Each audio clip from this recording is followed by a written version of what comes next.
What the fuck, bruh?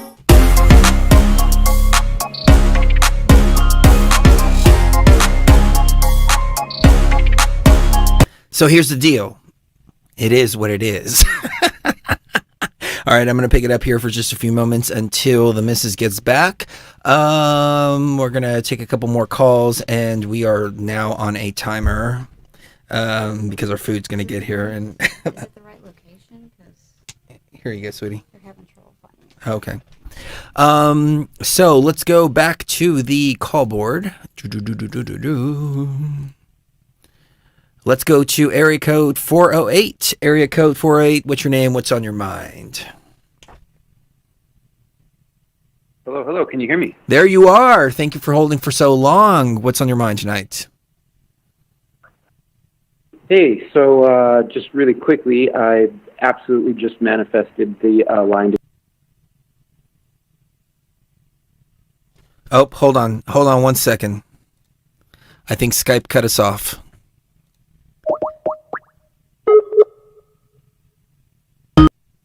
All right. Hey, are you still there? You got cut off right when you said manifested.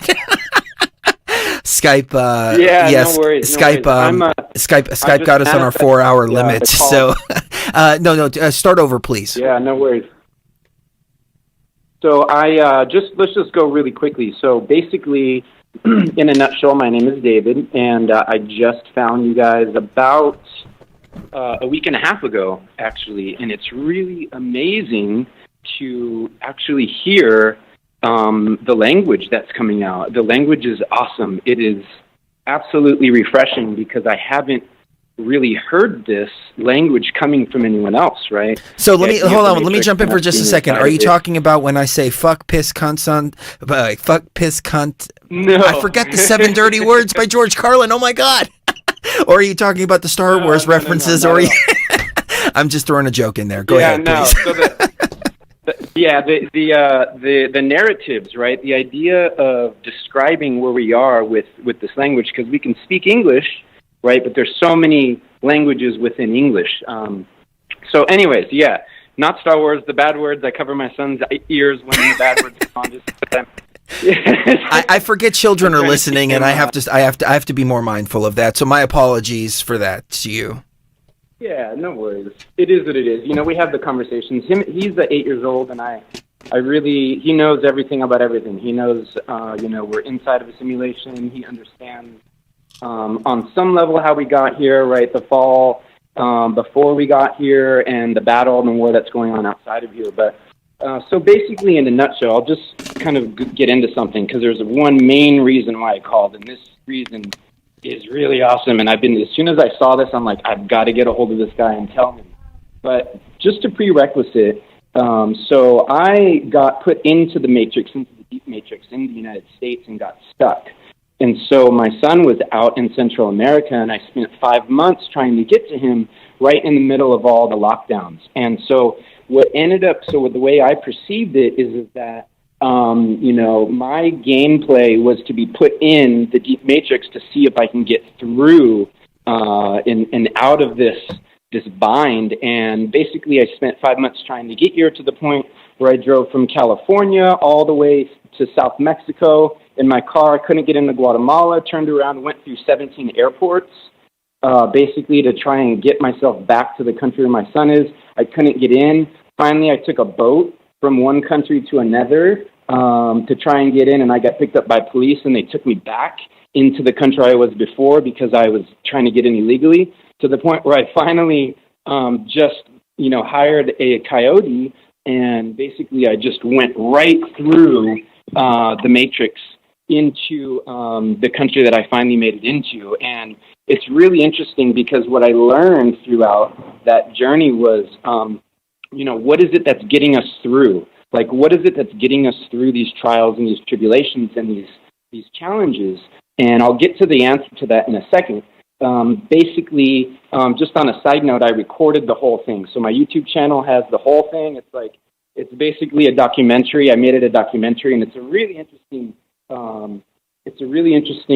sort of hero's journey to watch, because what I called it was bending the matrix. So when I finally got into the final country, I did a presentation for about 50, 60 people, and I called it Bending the Matrix, and I showed and told people how to get through these challenges. And so I'm going to go forward really quick into something, and the reason why I'm calling. The reason why is because what I have learned, and so the way that this matrix is working, it's a lot of it is based upon our own internal creativity in our thought, in our heart, and what's going on inside of us. The external reality is sort of mirroring or replicating what's happening within us.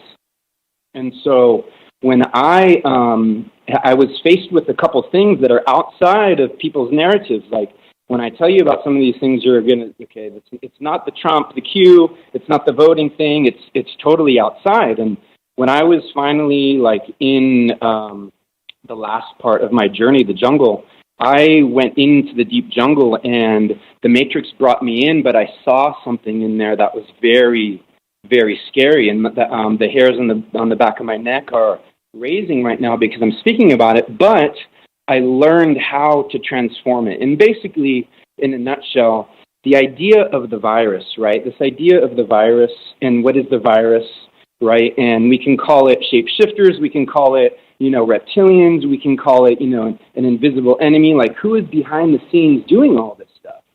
And so when I was in the jungle, I was faced with what I would seem and deem as being like an invisible predator from that movie. Like, literally, like, beings were coming in through the jungle that were invisible, but they were making sounds that were very outside of this world. They were not any kind of animal, nothing. And the thing is that when I was in that stage of my journey trying to get to my son, I got brought in by the matrix to basically die. And these beings, the virus, whatever you want to call them, they feed on fear. That's what they do. They feed on fear. And so I was in the middle of the jungle, had not been able to see my son yet, and they were there to basically take me out. And I learned something. So I accepted that it was my turn to die, and I'm going to leave this matrix. But what I did is I said, okay, I surrendered, and I took the ocarina necklace that was around my neck, and I played a song for these things that were coming to basically eat me and kill me. And they transform. I basically played a song with loving kindness. Like, the loving kindness was coming from my heart. And what I saw transform in front of me was that this virus, this antagonist, literally went from something that was pure violence that was there to eat fear, and it transformed into, I can't even explain what it is, but the most magnificent creatures that I've ever experienced. Now, granted, I was never able to actually see them. They were fully clothed in the jungle, and this is like smack in the middle of Central America. And so just to kind of move forward a little bit, there is a lot. Basically, what's happening is that what they're doing is this virus, and this is really, really important, and I want to put this into the matrix because it's absolutely the key to this. And it might take a second to understand this, but the virus is the antivirus. And the reason why is because the virus is putting us into a place and a state where the only option to win is loving kindness, loving kindness, loving kindness. It is putting us into our fullest potential so that potential would never even come out without the virus. And so this is the dichotomy that I'm noticing, that this virus is actually triggering the antivirus, which is in me, which is loving kindness, but it wouldn't have come out without the virus. So this is the reason why I called, though. I saw a movie like yesterday. Well, hold on. Before you move on to the next topic, first of all, give people your YouTube channel because they're asking for that in the chat. Yeah, it's basically David West, and the symbol is the Sri Yantra. And you'll find it. Just look for David West. The last part of the documentary, I believe, that I made was Journey to the Sun Part 4. So there's 4 parts. And so, yeah, they can easily find it that way. Just look for the Sri Yantra. It's David West. Okay, cool. So before But you it move on anymore, actually, I want to chime in on what you were saying. It's pretty interesting the way you framed all of this because I've really been thinking about this lately, and it's that old saying, be careful. I don't remember how it goes off the top of my head, but be careful when fighting monsters, lest you become one yourself. Stare into the abyss long enough, and the abyss stares back at you. And I found myself in the same position, fighting this darkness, looking at this darkness, and actually becoming part of the darkness myself, in the sense that I'm looking at the NPCs and asking myself, do they even deserve to live, et cetera, et cetera. Heads should be on chopping blocks, so on and so forth. I found myself finding myself by fighting this darkness that I found less love within myself and more of, what I feel is a balance. There's a balance of light and dark, a balance of giving the love where it deserves and giving the darkness to where it deserves, being able to pull out the sword and cut the darkness's head off, at the same time projecting love at energies that deserve the love, et cetera, becoming more discerning in where I give my energy to. But it's pretty interesting the way you frame it, that this virus actually is pushing humanity to become more and more and more loving by bringing in more and more and more of a darker element bringing the virus up to the surface, bringing the fear to the surface to where it's fully exposed. As above, so below. We see it on the ethereal realm.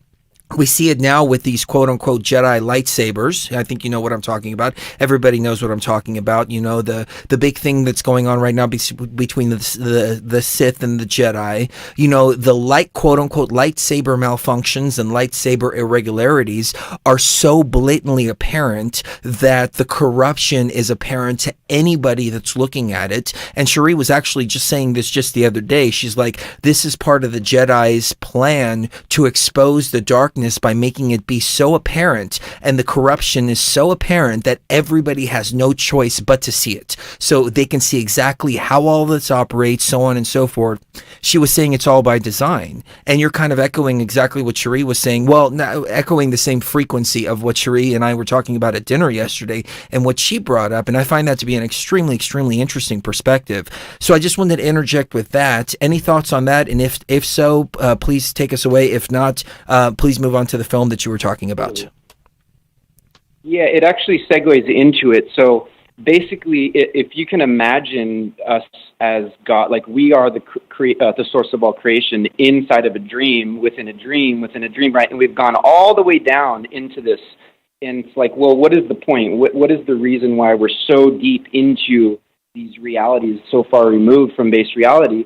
And, I'm a really old soul, man. I'm super old. I've been here for a long time. And it took me a long time to figure out what the answer is. And the answer is loving kindness. Because if you think about it, okay, so literally, I'm seeing other worlds. I'm starting to see them a lot lately. And I can see literal massive dragons coming out of the sea. These dragons are coming out of the ocean. They're massive. Before, in the past, I believe about 1,000 years or so ago, they were blended with our reality. So you see all these dinosaur bones, right?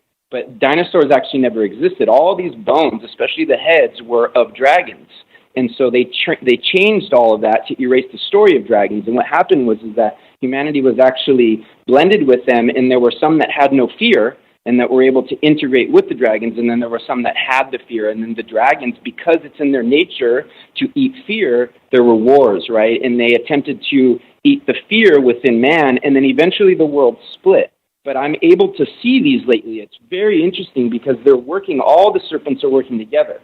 So whether they're dragons in the ocean or whether they're the shape-shifting reptilians or the draconians, they're all working together, and they're creating these fear pods within areas of countries, within countries themselves, and the dragons are coming out and eating the fear. So it's like we're inside of a huge biome right now, and these are all parasites eating parasites. I don't know how to explain it, the bacteria eating the bacteria to get us ready for birth.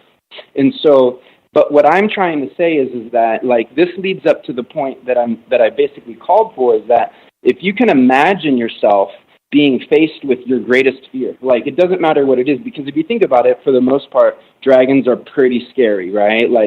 that's a fear. And so if you can be faced with that in front of you with loving kindness, you are invincible. And so last night I watched this movie with my son, which was called Dragon Quest: Your Story. You've got to see this movie. Like, my hairs are raising right now because it put me into the state that I was like, okay, so plant medicines, they do things as a reminder, but we are, it's a comedy tragedy what we're involved in right now. Like, we are the source of creation within its own dream. So all of the purging that's happening is within myself. Like, this is me inside the dream and the dream and the dream and the dream, and witnessing all of the insides that need to be purged out, and it is purging out, and we're moving forward as this great purge, and we're just witnessing it, right, in this little tiny human form, this little person. Look how small I am, tiny, like my voice is tiny, right?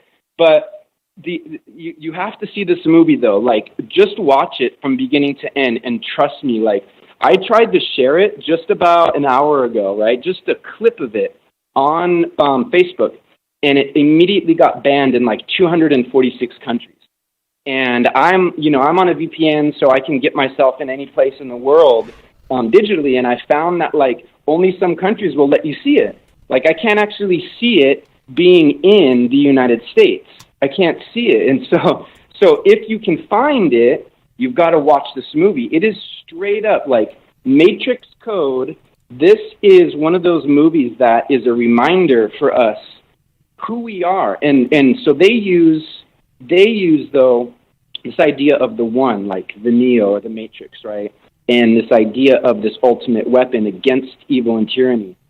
And there's some subtext in there, and what the subtext really is your love for another. It's like the idea of Pinocchio. We're inside of a matrix. All these NPCs, they're just Pinocchio, like, they're just a wooden boy, but we love these NPCs so much that they become real. Like, hey, is my son an NPC?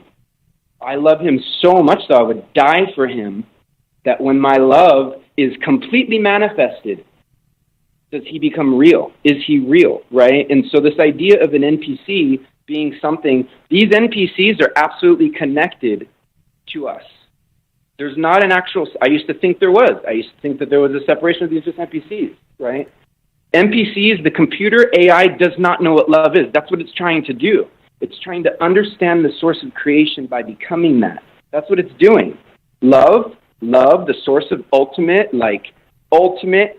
unconditional love. Do you know the power of unconditional love? Like, the AI is wanting to understand what that is. That's what this whole thing's about. And when you can use that within the matrix, you win. Here's the question, the conundrum that I've run into, and I would love to get your take on this, David, because you sound very, very enlightened, for lack of a better term. I mean, you sound like somebody that really understands what's going on. The conundrum that I found myself in is, how do you love evil? How do you love evil without becoming evil? Because if you love evil, well, then you're evil yourself. Great question. Absolutely great question. So there are plenty of circumstances that I can't necessarily understand, but this idea of evil, this idea of fear, right? How do you love those things that are destroying things that you love? Like, the best way that I can explain that is our perspective is changing the reality, and things are always dual, right? And it's like, okay, is it a comedy or is it a tragedy? Like, is the world ending or is it birthing? Like, am I God or am I just this regular person who's really nobody, right? What is the answer? Is it this or that? It's both. Like, it's both of those. There is no duality. This idea of both, and this idea of adding all narratives together, and this idea of being able to expand your consciousness to really pull in and breathe in everything. Like, when you breathe in, when you take a breath, you are communicating to all of existence that you want to be here every single moment. And so these little breaths in our microcosm, we're deciding to breathe in our experience every single time we take that breath, that we're communicating we want this For what? For what? For love. That's the reason why. And so how can we love evil? Well, I can't speak for everybody's perspective of what evil is. Like some people that are in the religious dogma or that are in the religious program, they can very well say that dragons are evil, right? That dragons are evil. If you see dragons, then you're evil. Well, let me throw you my definition. Let me throw you my definition of good and evil real quick. So, the way that I've defined light, dark, good and evil, et cetera, et cetera. I mean, we have, the natural things that go on within the matrix. Matrix is energies recycled. The antelope gets hunted by the lion. It eats the grass. That's natural. Evil is something that impedes upon life, and I think only humans have the ability to be truly evil. I mean, maybe some animals to a certain degree, but really, I'm really thinking about on the human level here, because we think in much more complex ways, and we're outside of our normal instincts, and we can evolve beyond that. But evil, defined at least on a societal level, would be anything that impedes upon life or impedes upon freedom, and that's it. Very simple. So if I'm impeding upon your life or your freedom in any way, then that would be an act of evil. Things that preserve life, preserve freedom, or when you're just leaving somebody alone, that's essentially good. So anything that I would do to you would be negative if I was impeding upon your life or upon your free will. I mean, of course, unless you're in the act of hurting somebody else and I'm trying to preserve their freedom or their life, then stepping in the way, that would kind of fall into the gray area there. But what do you think about that definition? And any thoughts on any thoughts on that in general? For sure. So listen, I am the last person who will wear a mask. I've never worn it. I went through 17 airports. I went through grocery stores. I just don't wear it. I don't wear a mask because I am sovereign, period. Right? I don't need any kind of reason. No one can tell me what to do. This is a trick, right? This is a trick what they're doing. They're trying to create these narratives, for example, you got to do this and you got to do this and you got to do this because of this. And basically, in a nutshell, when somebody puts a mask on, they have willingly put a mask on. No one's forcing anyone with their hands to put a mask on somebody else, right? So if I decided to wear a mask, right, I would be communicating my willingness to do that. It's a trick. All these narratives are a trick, right, to get people to give up their sovereignty or whatnot. So my opinion is everyone's sovereign. I cannot tell you what you need to be doing. I just can't, because you're a sovereign, you're God manifest, right? And so the idea of, impeding, right? And so this question that you have, though, can be a rabbit hole. So I'm going to try and make it really short. And when somebody is giving up their free will, when they're giving up their free will, they're communicating to existence, to the matrix, to whoever, whatever you want to say, that I allow your narrative to take over my sovereignty. You need a mask because blah, blah, blah, right? No, that's true. That's true. Here's a problem that we run into, though, and I'm pulling up videos, but I'm hesitant to play them for copyright reasons. But, the sheep out there will attack you violently. Oh, yeah. Over not wearing a mask. And so, I mean, we've seen people arrested. We've seen people literally tased. There was a woman who was sitting watching a baseball game by herself. She was in the bleachers by herself. The police came and tased her for not wearing a mask outside on the bleachers herself. So when I walk into a store, of course, I hate wearing a mask. I wear a mask as little as possible. I have some very offensive masks, like Kung Flu. I have some that say COVIDiots, COVID survival rate 99.6%. I live in a world of COVIDiots, et cetera, et cetera. But at the core of it, if I want to be able to walk into that store and get whatever it is that I need, then I have to put that mask on as a show. Now, of course, at the core of it, I'm sovereign, of course, but I don't have to walk into that store to begin with, and that's really where the power is.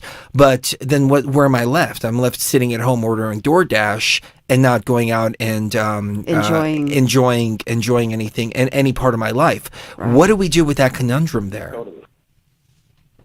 So, in the mask subject, basically, the old world has become compromised, right? Because these viruses, quote unquote, have taken over those big corporations. The whole thing's compromised, but people can't let it go. This is why they're going down the path of death, right? Because they can't let go of what they were born into. Oh, I need to buy all this stuff for Christmas. I got to go to these big shopping malls, right? I've got to go to Target. It's like they're ant traps, though. They're ant traps. And when you go in, your soul is being sucked, right? And so I'm in a place in space where I've learned and realized, wait a second, okay, the old world's been compromised, right? And if we're moving into a new game, if we're going to stay in this matrix and continue to play through this transition, right, we need to be able to be 100% self-sustained, right? This idea of needing something else, like, you don't need nothing. You don't need anyone. Well, hold on. Let me jump in for a second, because here's one of the big things, okay? We've been sitting around by ourselves forever. And a group of friends asked me, they said, hey, you want to go out and have a drink? And I said, I would love to go out and have a drink. And they invited me out. There were several people there. I sat down. I had a good time. I had to wear the mask to walk in. Once I got to my table, though, it's a COVID-free zone. As soon as you sit down, good thing COVID can only, it only stays up. Infects only infects while you're standing up. While you're standing Doesn't up. infect while it's sitting down. But just, okay, so forget about the material stuff. Forget all that. Basic human interaction is what I was craving the most. Yeah. And I needed to go out and socialize. It was something inside of me going, I need human interaction. Help us solve that conundrum, please. I don't have that need because I'm an introvert, but extroverts really definitely need it for, like, it's a health reason, like, that they need social interaction with I agree. people. I agree with her. So absolutely. I'm an introvert as well. Like, I can literally be by myself for weeks and weeks, right? Me too. Now, granted, that's where I drive my power from on some level, but, the idea of you guys are choosing to be in that, that's deep matrix to me. But even though I'm out in the jungle, I'm in the middle of, I'm in jungle territory, this is all matrix. It's all matrix, right? So, but that's deep matrix. So the idea of needing to, quote unquote, have human connection by going to someone else's establishment to put on, the mask to get through that one entrance point. I mean, that is your choice, right? It's absolutely your choice. And so it's not that there's anything wrong with it. There's nothing wrong with it. The question is how do we want to optimally play this game? How do we want to optimally play this game, right? And so my opinion, right, is this idea of where does the source of power come from, right? The source of power comes from, where is your home? Home is right in your heart. Like, your heart, your loving kindness, that's your home. Yeah, right. That's your home. It's not where you're paying rent. It's not where you're sleeping. It's like your power is inside of you. And this is why all of the sages that have come in the past, all of the, the prophets, all of these, this truth has been changed, right, into, needing some sort of a savior or whatnot, because people don't realize that the power comes from inside. So that's a story that you told yourself, that you're an extrovert, that you need to go out and, be... Well, no. Here's the funny thing, though, David. We literally lived out in Spokane, which we lived in a place called Newport, which is 45 minutes away from Spokane and 45 minutes away from Sandpoint, literally in the middle of nowhere. There were like 5 little places around there, and we had this beautiful lake. We had a boat. We would go out, we would drink ayahuasca, take the boat out in the middle of the lake. I mean, it was literally only a few steps to the dock. You could see the Milky Way. You could see the Milky Way. It was the most gorgeous sight, peaceful nature. We had so many wonderful ayahuasca experiences out there. We did. But I started to go crazy after a little bit of time, like cabin fever type stuff. And so, for me personally, the problem was I needed to get back into civilization. I needed to start meeting some people, other than backwoods hillbillies. And don't get me wrong, some of them were really nice people. I mean, some of them, their kindness and their heart was just, overflowing, but they were still backwoods hillbillies at the end of the day. How do we resolve these problems? Because I don't think anybody wants to go live in the jungle. I mean, some people aspire to do that, and they do it for a certain point, and then some people like myself who've gone and done that. I wasn't in a jungle, but I was literally out in a paradise for all intents and purposes. I mean, we'd go out and literally fish all day from the lake, pull up fish, we drink ayahuasca, and then coming down off the ayahuasca, we would cook the fish that we just caught, that we spent all day cooking. I mean, that is true shamanism right there, in my opinion. Right there. Yeah. But after that, it's just like, oh my God, I need some social life. Some social life. Yeah. Totally. Yeah. Now look.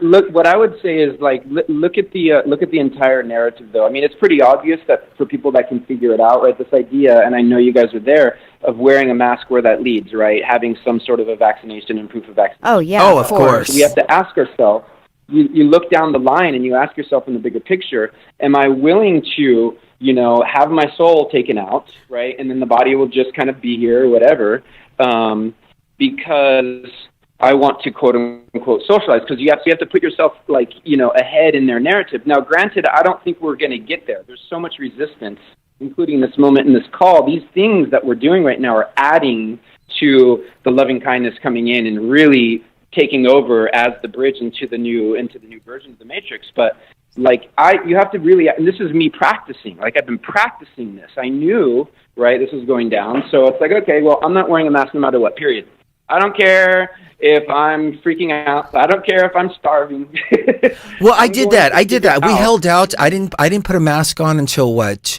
It was like July? Mid-July. Mid-July. Yeah. And we finally... And I had to order my Kung Flu masks. I had to order, all the... Because if I was going to go out there, I was going to piss some people off. Yeah, you're like... I was hoping that I could make one so offensive that people were like, that mask is offensive, take it off. And I can go, I'm so glad because your mask offends me too. Hasn't happened yet. I think I need to up the game a little bit with the mask we need to make designs. the masks But no, I mean, I'll literally just put one on, walk in and go sit at the table and then pull it off. But it's just I know exactly where it's heading to. It's heading towards the vaccines. And this is what's going to happen is they're going to give everybody COVID ID cards if you've been vaccinated. Right. If you don't have a COVID ID card, you have to wear a mask. That's going to become like the Jewish star. So you're going to see people walking around having to wear masks to go interact in public who haven't been vaccinated, and now they're the Jews of 2020. Or totally. 2021, I should say. Here's the thing about the code. Yeah. Totally. The code in the Matrix, right? It's a game. You're right. 100%. It's a game. Not only are there living souls, though, right? There is this randomization, this idea of randomization. So the game is not set, meaning that there is no future, meaning that that's not, obviously you get it when you're talking about these probable timelines, right? My personal opinion for me is even if I'm the only one left that doesn't wear a mask, even if I'm the last one that just basically does everything in his power to not wear one to the point where maybe I'm just pulled out. I'm pulled out of the game. That has an impact from my point of view on us being in the highest timeline.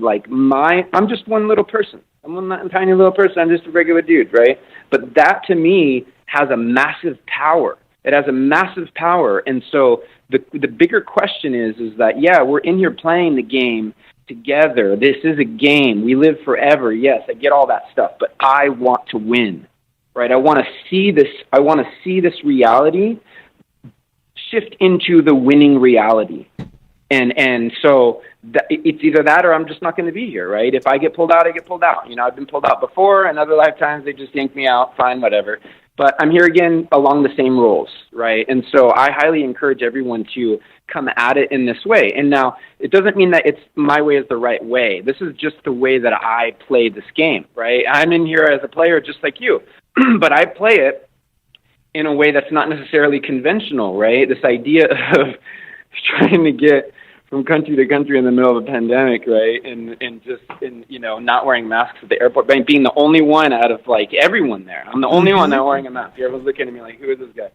And so the point is that from my vantage point, to me, it is absolutely adding to the probability that we experience the highest timeline. And so I highly encourage everyone to play that game, because you have to admit, that is the opposition, this idea of, the mask thing, that's coming from... I agree with that. I love the way you phrase that. I resonate with that. I'm going to, now after this phone call, I'm going to make it more and more of a point to decline the mask when I walk in somewhere.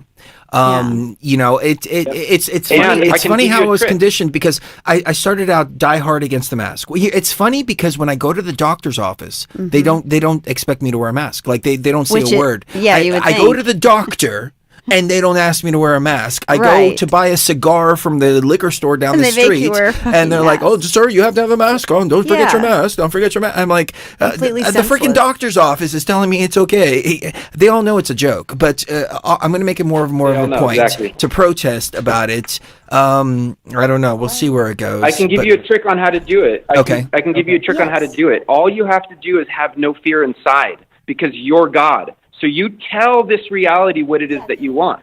So when you come in and you're faced with this, if you have fear, it's smelled, because this is a spell that's being put on, right? And I don't mean to go into duality, because again, like at the beginning of the conversation, duality serves its purpose. It's all one. But if you want to play the game and look at it like as a duality, right? You come to it, and I always go right to the situation with my heart opened, and basically like it's like I'm petting a dog, but energetically, right? And so I come at it like if you're walking down the street and a dog is barking at you because you have fear inside. But if you shift your heart to like energetically pet that animal or pet that dog or whatever, it's going to shift, right? And it's the same. I'm not saying people are animals, but on some level they are. But the idea is that you come at it with no fear, and you let them know, because there are still souls in there, even though they're under a spell, even though that mask is on them. There's still a soul in there, and they don't want to be in there. Okay, so They let me don't wanna throw be in there, let me but throw they're let me throw afraid. another curveball at you. Nancy Pelosi obviously went and got her hair done without a mask on. She was caught without a mask. She was washing her hair. I went and got my hair done the other day, and the stylist said she asked me to wear a mask while I was washing my hair. And so when Nancy Pelosi said, "Do you wear a mask when you're washing your hair?" I was thinking to myself, "Yeah, my stylist asked me to wear a mask while I'm washing my hair." The reason for this is not it's because what they've been doing here, especially in our area here in Henderson, is they're not even walking into the stores. What they're doing is they're sitting there with binoculars and they're looking into the establishments. And if they see somebody with a mask, they're not going to walk up to the person without the mask. Rather, they walk into the establishment, and especially in a situation like hairdresser, for example, where each person is an independent contractor, they will walk up to them and they will write them a ticket and give them a fine for having somebody in the establishment without a mask. So this is how they're getting people to comply by making people wear the mask, is the fact that they're literally sitting in the parking lot with binoculars waiting for people to walk into these establishments without a mask on, and then going in there after the fact and ticketing these people. How do we get around that? Totally. So listen, I lived in the deep matrix for many years. I was born and raised in the United States. I get it. Like I was there just not too long ago. The point is that humanity that is in the game now, right, in the matrix, we have been programmed that we need these things to live. Like, and I'm just telling you because I have a wide range of like the perspective, right? And so going in and getting your hair cut, dude, you can figure out how to cut your own hair. And I'm not saying this to you specifically, right? Obviously, but like you literally can do everything. You literally can do everything, but we've been accustomed to, you know, this idea of Christmas and like, oh, we're getting all these things. Like, you know, my reality is being filled with like, you know, material items and it's a full-on distraction, but we've been programmed since birth in this distraction. Like, Well, I don't whole need thing my is a hair done full-on and I don't need my distraction. nails done, but I want to look nice for my wife. Aw. Uh-huh. Just for me. Yeah, I mean, listen, It's just I get for me. it. Again, just because I don't play that way doesn't mean that it's wrong. And I'm just giving you my perspective and how I'm in this matrix right now playing the game. No, I Right? feel And you, so, brother. to me, And I do. think like, all look ugly. if I can say this, I feel like you're on top of your game, and I really Yeah, me love too. that. I really respect that. Our food is going to be here shortly, and I want to take a couple more calls. Please give us your YouTube channel one more time, please. Well, basically, it's David West, and the last video I believe I did was called Journey to the Sun Part 4, and you'll see a Sri Yantra as the emblem.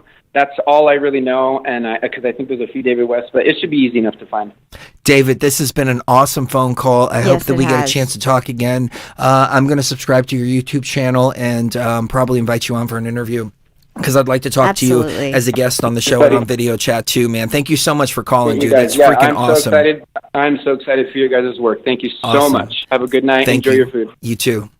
Oh man, the callers are on fire. Yeah, I they freaking are. love you guys and gals. I mean, we have the best audience out there. And I'm not saying this lightly. I really, I watch other shows every once in a while. I read the comments in the other shows, Joe Rogan's shows and all that stuff. Nobody has a better and more enlightened and more tapped in group of people than Beyond the Veil. Yeah, I Hands know. down. Our tribe is you guys the and best. gals are amazing. The chatter in the chat room, the callers calling in. I mean, I'm humbled by all of this. Yeah. And I feel like we all come and we meet eye to eye level. There Right. is no hierarchy. There's no As I've said a hierarchy. million times before, I learn just as much from you guys and gals as I hope you learn from us. Yes. And I think this is what makes Beyond the Veil unique. It is.